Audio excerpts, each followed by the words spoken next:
دو جوان 22 و 25 ساله ساکن شهر دوشنبه با اتهام اوباشی دستگیر شدند. وزارت کارهای داخله گفت که آنها شب 22 مای ساعت 21:50 در باغ فرهنگی فراغتی به نام میرانینکا واقع در کوچه مایاکوفسکی پایتخت به جوان 25 ساله ساکن دوشنبه جنگ و جنجال نموده، یکی از آنها به سر و روی جوان 25 ساله چند ضربه زده او را به زمین افکانده است. در نتیجه جبر دیده هنگام به بیمارخانه بردن در راه جان داده است. تفتیش این قضیه ادامه دارد. به دستگیر شده ها برای قصداً رسانیدن آسیب وزنین به سلامتی که از بی احتیاطی سبب مرگ انسان شده است، همچون جزا از 12 تا 15 سال زندان تهدید میکند.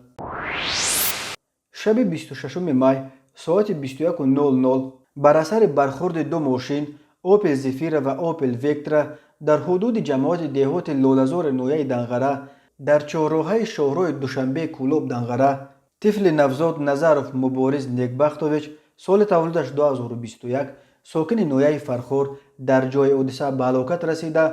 مسافر دیگر این ماشین میرزای و نقاشگل ظریفونا سال تولدش 1961 ساکن نویه فرخور جراحت برداشته است. وزارت کارهای داخله میگوید راننده اوپل زفیرا ساکن 58 ساله دنغره میرعلی سبزایف که از سمت شهر بختر به سمت ناحیه دنغره حرکت میکرد از عهده اداره کردن واسطه نقلیات نبرآمده به برخورد با اوپل ویکترا که تحت اداره سفروف میروب ساکن 32 ساله نویه فرخور از طرف دوشنبه به سمت کلوب حرکت میکرد راه داده است.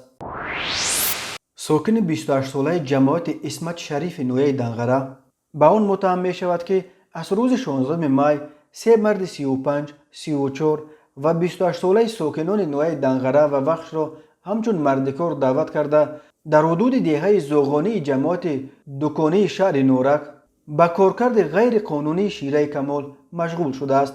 وزارت کارهای داخله گفت این افراد 110 بیخ کنده کمال را نرم کرده کنده های نهالی کمال را بریده اند. بر اساس حساب ریاست حفظ محیط زیست ولایت ختلان فعالیت های این صاحبکار به طبیعت به مبلغ 66,000 سومانی ضرر رسانیده است. در تاجیکستان کارکرد شیره کمال تقریبا پوره در منوپول شرکت فراز داماد پرزیدنت شمسالله صاحبوف قرار دارد. یک مرد 33 ساله ساکن دوشنبه به آن گمان بر می شود که ماه اپریل سال 2017 با راه فریب به باوری مرد 29 ساله ساکن ایسار در آمده از او 14,800 دلار گرفته است ولی تا حال بر نگردانیده است.